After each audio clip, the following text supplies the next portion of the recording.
현대차그룹이 드디어 송창현 전 사장 사임 후 공석이었던 AVP 본부장 겸 포리투다 사장 자리에 새로운 인물을 선임했습니다. 새로 오신 분은 바로 박민우 박사라고 하는데요. 이분은 진짜 중에서도 진짜의 냄새가 납니다. 원래 테슬라에 있을 때 오토파일럿 개발 과정에서 테슬라 비전을 설계하고 개발을 주도했던 분이라고 하고요. 이후 엔비디아에서 부사장으로 재직하면서 자율주행 조직을 만들고 소프트웨어를 만들고 이걸 심지어 실제 차량의 양산화에서 탑재까지 하는데 가장 주도적이고 핵심적인 역할을 수행했던 분이라고 해요. 이런 분이 현대차그룹에 합류했다는 건 무슨 뜻입니까? 현대차그룹의 자율주행이 그동안 이런 방향 저런 방향 다방면으로 연구를 해왔지만 이제 방향성을 하나로 딱 정리해서 개발을 완료하고 우리 소비자들이 실제로 타게 될 현대, 기아, 제네시스 차량에 탑재될 수 있도록 하겠다는 뜻입니다. 아주 기대되죠? 지금까지 현대차의 전기차는 어떤 느낌이었냐면 컴퓨터는 고사양 최신형을 쓰는데 윈도우는 XP를 깔아서 쓰고 있는 느낌이었어요. 그런데 이제는 윈도우까지 가장 최신의 버전으로 업그레이드할 예정이라고 하니까 이번에 현대차에 합류하신 박민우 박사가 어떤 사람인지, 박민우 박사는 현대차의 자율주행 소프트웨어를 어떻게 발전시킬지 한번 말씀드려보도록 하겠습니다. 원래 현대차그룹의 정기 임원 인사는 연말에 보통 12월에 대대적으로 이루어지고 마무리되는 게 관례입니다. 물론 이번에도 당연히 지난 12월 18일에 219명의 정기 임원 인사 발표가 있었죠. 그런데 해가 바뀌고 1월 중순이 돼서야 그것도 가장 중요한 AVP 본부장, 포리투다 사장 자리를 별도로 발표한 건 아주 이례적인 일이라고 할 수 있습니다. 현대차그룹이 그냥 행정 처리가 늦어져서 이렇게 지각 발표를 한 게 아니죠. 고도의 전략적인 판단, 그리고 영입 과정의 난이도가 겹친 결과로 해석할 수 있을 겁니다. 첫째, 스포트라이트 효과를 노린 거죠. 만약에 지난 12월 18일에 수백 명의 임원 승진 명단에 박민우 사장의 이름을 섞어서 넣었다면 우리 소비자들과 혹은 현대차 투자자들은 외부에서 사람 하나 왔구나 하고 그냥 넘어갔을 수 있습니다. 그런데 다른 인사 이슈가 다 정리된 시점에 박민우 박사 영입을 단독으로 발표하면서 2026년 현대차의 핵심 인사는 바로 이것이다. 소프트웨어 자율주행 부문의 인사가 제일 핵심이다 라는 메시지를 시장에 던진 겁니다. 저같은 자율주행 소식에 미쳐있는 유튜버부터 언론, 업계가 모두 다 이 뉴스에 집중하게 만들어서 현대차의 자율주행 전환 의지를 극대화해서 보여주고 있는 거죠. 자, 그리고 둘째, 박민우 박사는 지금까지 엔비디아의 자율주행 소프트웨어 부문 부사장이었습니다. 구구절절 설명할 필요가 없죠. 이 정도 레벨의, 이 정도 급의 글로벌 테크 기업 임원을 데려오려면 협상과 기존 회사 엔비디아와의 계약 정리와 등등 꼭 해결해야 될 것들을 해결하는데 엄청난 시간이 걸리잖아요. 그러다 보니까 아마도 그런 것들을 정확히 마무리하고 매듭 짓는데 추가적으로 시간이 필요했던 것 같고요. 현대차가 그 시기적인 갭을 감수하고서라도 이 사람 아니면 안 된다 라면서 공석으로 남겨두고 기다렸을 만큼 박민우 박사에게 전권을 주는 데 공을 들였다는 방증이기도 합니다. 그러면 대체 박민우 박사가 어떤 사람이길래 현대차그룹에서 이렇게까지 공을 들인 겁니까? 박민우 박사는 1977년생, 올해로 48이십니다.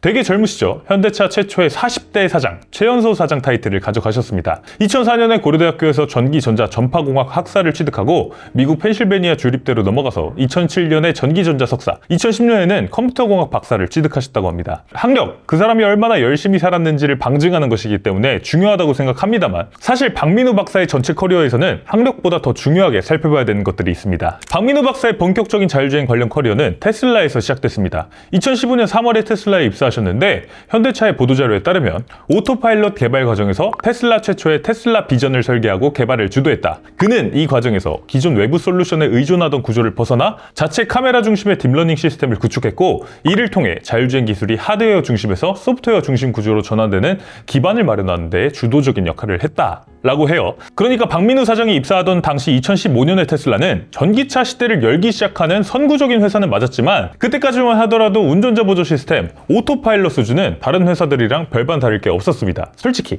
왜냐? 테슬라도 다른 회사들하고 똑같이 모빌아이의 IQ 칩하고 소프트웨어에 의존하고 있었기 때문이죠. 지금은 모빌아이 IQ라고 하면 저 구닥다리 옛날 거 취급받지만 2015년 당시만 해도 IQ는 전 세계 ADAS의 거의 표준이었습니다. 카메라를 통해서 들어온 영상 정보를 이 IQ 칩이 분석해서 저건 차다, 이건 차선이다, 사람이 튀어나왔다 이런 것들을 판단을 내리고 브레이크를 밟거나 핸들을 꺾으라는 신호를 주는 건데 현대차, BMW, 아우디, 테슬라 등등 전 세계 자동차 회사의 70-80% 거의 대부분이 이 칩을 사다가 썼습니다. 자동차 회사가 우리는 신차에 최신 운전자 보조 기능을 탑재했습니다 라고 말하면 사실 그건 모빌아이의 IQ를 사서 탑재했다는 뜻이었어요. 테슬라도 마찬가지였습니다. 2014년 말부터 모델 S에 오토파일럿을 도입했는데 이름은 오토파일럿이었지만 초기 버전 하드웨어 1.0은 사실 모빌아이의 IQ3 칩과 소프트웨어를 가지고 작동되는 거였습니다. 박민우 박사가 테슬라에 입사했던 2015년 3월 무렵에도 테슬라는 이 시스템을 유지하고 있었죠. 거였죠. 그런데 일론 머스크는 당연하지만 이때부터도 테슬라의 모든 차가 자율주행차가 된다는 비전을 갖고 있었기 때문에 그냥 모빌아이가 정해준 대로만 달려야 되는 IQ를 쓰는 것에 만족하지 못했습니다. 운전자 보조 시스템을 넘어서 진짜 차가 자율주행을 하려면 차들이 도로를 달리면서 모은 수많은 영상 데이터를 가지고 딥러닝을 시켜서 성능을 개선해야 되는데 모빌아이의 시스템에 의존해서는 그런 것들을 할 수가 없었던 거죠. 그렇게 2015년 테슬라 내부에서는 극비리의 오토파일럿 컴퓨터 비전 팀이 꾸려지게 됩니다. 모빌아이한테 들키면 그때 잘 쓰고 있던 IQ 칩을 못 쓰게 될 수도 있는 상황이었기 때문에 비밀스럽게 팀이 구성됐던 거고요.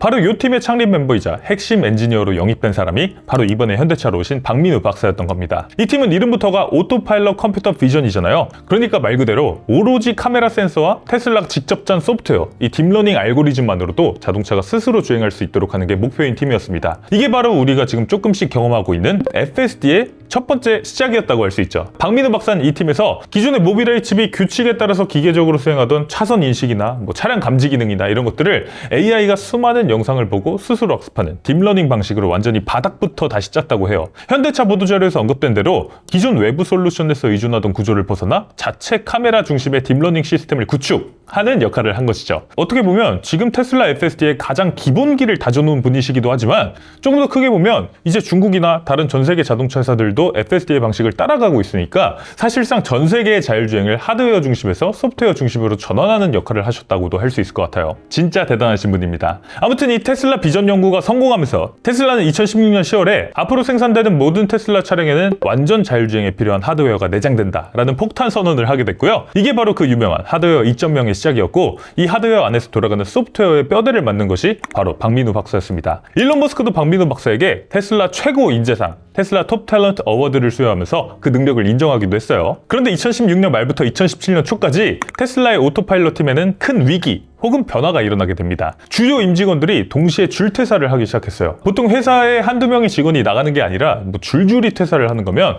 회사의 리더십을 한번 체크해봐야 된다고 하잖아요. 당시 테슬라도 마찬가지였습니다. 일론 머스크가 하드웨어 2.0이 나오고 나서 특유의 설레발을 치기 시작한 거예요. 2017년 말까지 LA에서 뉴욕까지 자율주행으로 횡단하겠다 이런 호언장담을 하면서 오토파일럿 팀에 엄청난 업무적 압박을 가했다고 하죠. 결국 그 과정에서 오토파일럿 총괄이었던 스털링 앤더슨이 퇴사하고 자율주행 회사 오로라를 창업했고요. 애플에서 야심차게 영입했던 크리스 레트너도 입사 6개월 만에 퇴사했습니다. 그 아래에 있던 엔지니어들도 대거 퇴직 및 이직을 하게 되죠. 소프트웨어 팀의 거의 10%가 퇴사했다는 보도도 있습니다. 그러면서 박민우 박사도 요 시기에 테슬라를 떠나서 엔비디아로 이직하게 됩니다. 정확한 이유는 알려지지 않았습니다만 앞서 말씀드린 이유도 있을 것이고요. 한편으로는 또 2017년부터 엔비디아가 전 세계 자율주행차의 표준을 자기들이 만들겠다는 야심을 품고 자율주행 플랫폼 엔비디아 드라이브를 키우려는 시점이었기 때문에 헤드헌팅이 있었던 것은 아닌가 생각해 봅니다. 박민우 박사 입장에서는 테슬라라는 하나의 회사를 위해서 기술을 만드는 것을 넘어서 전 세계 더 많은 자동차 회사가 쓸 수 있는 자율주행 플랫폼을 만들 수 있는 기회니까 테슬라에서의 역할을 성공적으로 마무리 짓고 더 큰 무대로의 도전을 위해서 떠나게 됐다라고 보는 게 맞을 것 같습니다. 자, 그래서 박민우 박사는 2017년 6월에 엔비디아 자율주행팀에 합류하게 됩니다. 현대차의 보도자료에 따르면 박민우 사장은 최근까지 엔비디아에서 부사장, 바이스 프레지던트로 재직하며 자율주행 인지기술을 개발하는 조직의 초창기부터 합류해 개발체계 전반을 구축하고 자율주행 소프트웨어의 양산 및 상용화를 주도했다. 특히 인지 및 센서 융합 기술을 전담하는 조직을 이끌며 글로벌 완성차 기업들과 진행한 양산 프로젝트를 통해 엔비디아 자율주행 플랫폼의 차량 적용을 성공적으로 추진, 연구 단계였던 기술을 실제 차량에 적용 가능한 양산 기술로 전환하는 데 핵심 역할을 수행했다라고 해요. 그러면 엔비디아에서의 7년, 박민우 박사는 구체적으로 어떤 일을 했을까? 물론 저희가 박민우 박사 곁에서 같이 부대 끼고 밥 먹으면서 지낸 것이 아니기 때문에 세세한 내용까지 알 수는 없습니다만 현대차가 보도자료에서 구체적으로 경력을 정리해놨기 때문에 유추할 수 있는 부분들이 있습니다. 첫 번째 단계는 기초공사를 하던 과학자 시절입니다. 입사 초기 직함을 보면 프린시펄 사이언티스트, 수석 과학자라는 타이틀이 붙어 있어요. 단순히 팀원들을 관리하고 보고받는 그런 관리자가 아니라 실제로 직접 코드를 짜거나 알고리즘을 설계하는 실무형 리더였다는 거죠. 이때 테슬라에서 본인이 했던 비전 기술을 엔비디아에 이식하면서 이론상으로만 가능한 기술을 실제로 돌아가는 기술로 만드는, 테슬라에서 했던 그 기본기를 다지는 일을 직접 했던 겁니다. 그리고 두 번째 단계는 기초공사를 끝내고 이제 실질적인 뼈대를 세우는 디렉터 시절입니다. 2023년부터는 바이스 프레지던트, 부사장 직함을 달면서 맡은 업무를 보면 AV Perception and ML Foundation이라고 나와 있습니다. 여기서 ML Foundation이 정말 중요하다고 할 수 있죠. Machine Learning Foundation이라는 뜻인데 AI를 학습시키는 학교를 만들었다는 겁니다. 그러니까 자율주행 AI가 똑똑해지려면 학습을 많이 해야 되잖아요. 그런데 AI 하나하나 가르치는 건 한계가 있습니다. 그래서 박민우 박사는 수많은 AI 모델을 동시에 효율적으로 학습시킬 수 있는 큰 인프라를 구축한 겁니다. 데이터만 여기에 쏟아부으면 AI 성능이 쫙쫙 올라가는 자동사냥 같은 시스템. 그걸 박민우 박사가 부사장으로서 총괄했던 거죠. 자, 그리고 마지막으로 세 번째 단계는 가장 최근까지 엔비디아에서 부사장으로서 미래를 기획하는 단계까지 경험했습니다. 현대차로 이직하기 직전까지 맡았던 직함을 보면 Vice President 슈퍼노바 코스모스 SDG Product라고 하는데 이름부터 무슨 SF 영화 같죠? 슈퍼노바, 코스모스, 여기서 SDG는 Synthetic Data Generation의 약자입니다. 합성 데이터 생성이라는 뜻이죠. 이게 뭐냐면 이제는 실제 도로 주행만으로는 데이터가 부족하니까, 그러니까 그 수많은 돌발 상황, 엣지 케이스를 해결할 수가 없으니까 가상세계, 시뮬레이션에서 AI가 운전 연습을 하게 만드는 기술입니다. 가상 공간에서 수백만 번 사고를 내보고 경험을 쌓게 하는 거죠. 이런 최첨단 프로젝트를 기획하고 이끄는 역할을 수행했던 겁니다. 사실 이런 것들을 기획하고 연구했던 것만으로도 대단한데 여기서 하나 더 대단한 건 현대차의 보도자료에 나와 있는 것처럼 이런 기술들이 실험실 단계에서 끝나지 않고 실제 양산까지 이어졌다는 겁니다. 이번 CES 기간에 메르세데스 벤츠가 발표한 MB 드라이브 어시스트 프로, 도심 고속도로 모드에서 레벨 2 플러스 수준의 자율주행을 지원해주는 기능인데 이게 엔비디아의 드라이브 AV라는 솔루션을 탑재한 겁니다. 더 자세한 내용은 여기 영상에 있으니까 봐주시면 좋을 것 같고요. 아무튼 메르세데스 벤츠 CLA를 시작으로 실제로 양산되는 차에 이런 엔비디아의 기술이 탑재되는 성과까지 만들어낸 겁니다. 그래서 결론은 뭐냐? 현대차는 과거 테슬라 시절 비전 중심의 자율주행 기본기부터 현재 AI 대량 학습 시스템, 그리고 미래의 시뮬레이션 학습 시스템까지 자율주행의 과거, 현재, 미래를 모두 경험한 이 풀코스 전문가를 모셔온 셈이죠. 그냥 단순히 이력이 화려해서 데려왔다가 아니라 지금 이 시점에 현대차를 정말로 변화시킬 수 있는 유능한 인물이라서 어렵게 삼구초려처럼 해서 한국으로 모셔온 겁니다. 자, 그러면 이제 박민우 박사는 현대차의 AVP 본부장 그리고 포리투다 사장이 됐습니다. 지금부터가 제일 중요하죠. 이제는 박민우 사장이니까 현대차가 자율주행에 대해서 어려움을 겪고 있는 지금 이 시기, 나아가야 될 방향을 제시하고 때로는 어떻게 발전해야 될지 정답도 알려줘야 되는 그런 중책을 갖게 된 겁니다. 그러면 앞으로 박민우 사장이 만들어낼 현대차의 변화는 어떤 것이 있을까? 제가 세 가지를 감히 말씀드려보도록 하겠습니다. 현대차의 첫 번째 변화, 소프트웨어 양산과 상용화입니다. 솔직히 말해서 그동안 현대차 그리고 포리투다, 미래청사진은 정말 많이 보여줬습니다. SDV 하겠다, 2027년 말부터 자율주행 하겠다, 판교도로에서 테스트도 하고 있다 등등 보여줬는데 정작 우리 소비자들이 피부로 느낄 수 있는 게 있었습니까? 사실상 없었죠. 2020년에 제네시스 GV80에 처음 들어갔던 고속도로 주행보조2 HDA2가 6년째 가장 최신 기술입니다. EV9에 HDP 한다고 했는데 이것도 계획이 무기한 연기되다가 결국에는 드롭됐습니다. 그런데 이번에 새로 부임한 박민우 사장의 가장 큰 강점은 기술을 제품으로 만들어내는 능력입니다. 테슬라에서 모비라이 솔루션을 버리고 비전 중심의 자체 기술을 만들어서 실제로 차량에 탑재하게 만들었죠. 엔비디아에서 벤츠랑 협업하면서 MB 드라이브 어시스트 프로가 실제로 출시될 수 있도록 만들었습니다. 그래서 박민우 사장이 현대차에서 앞으로 만들어낼 자율주행 기술은 우리 기술이 이 정도야 라고 자랑하는 데모 버전이 아니라 실제로 아이오닉이나 EV 시리즈에 탑재해서 옵션으로 팔 수 있는 철저한 상용화 중심으로 속도가 엄청나게 빨라질 걸로 예상됩니다. 이제는 진짜 쓸모있고 돈이 될 수 있는 소프트웨어를 내놓게 될 것 같아요. 현대차의 두 번째 변화는 자율주행 기술의 내재화입니다. 앞서 말씀드렸던 테슬라에서의 경험, 모비라이의 솔루션을 쓰다가 자율주행 시스템을 완전히 바닥부터 만들었던 그 경험, 박민우 사장은 그 과정을 처음부터 끝까지 주도해본 사람입니다.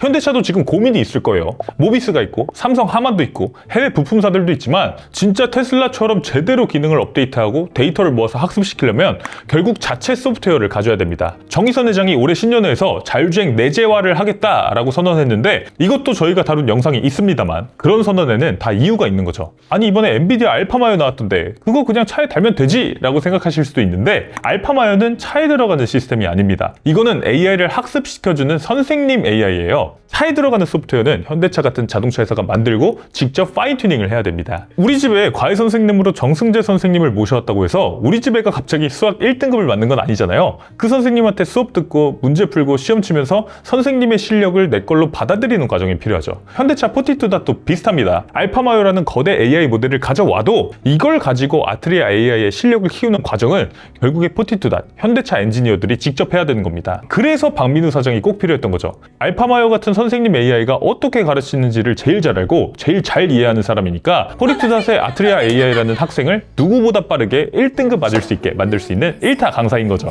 결국 정의선 회장이 말한 자율주행 내재화라는 건 남의 기술을 절대 안 쓰겠다라는 무슨 척합의를 세운 것 같은 그런 게 아니라 남의 좋은 기술을 가져와서 우리 식대로 완벽하게 소화하겠다라는 뜻이고, 그걸 해낼 적임자로 박민우 사장을 데려온 겁니다. 마지막으로 현대차의 세 번째 변화는 하드웨어와 소프트웨어의 투톱 체제 완성입니다. 작년 연말 인사에서 만프레드 하러 사장이 현대차의 R&D 본부장이 됐죠. 예전에 BMW M 출신 알버트 비어만 사장처럼 만프레드 하러 사장 역시 이름만 들어도 아는 분들 계실 겁니다. 아우디, 포르쉐 출신, 까이엔의 아버지. 하드웨어 개발에서는 뭐 최고의 전문가 중 한 명이죠. 자, 그러면 현대차가 지금 그리고 있는 큰 그림이 뭔지 대충 유추가 되시죠? 자율주행 시대가 돼도 탄탄한 하드웨어 성능은 계속 중요합니다. 자율주행의 경험을 더욱 매끄럽게 만들어줄 테니까요. 그 하드웨어 성능은 만프레드 하로 사장이 책임지고 최고로 만들어내라는 겁니다. 그러면 그 하드웨어를 움직이게 만들 소프트웨어는 테슬라와 엔비디아를 거친 최고의 전문가 박민우 사장이 책임지고 최고로 만들어내라는 겁니다. 현대차에게는 어떤 의미입니까? 그동안 현대차 내부에서 R&D 본부랑 AVP 본부 사이에 누가 주도권을 잡느냐, 융합이 잘 안 된다, 이런 우려들이 있었는데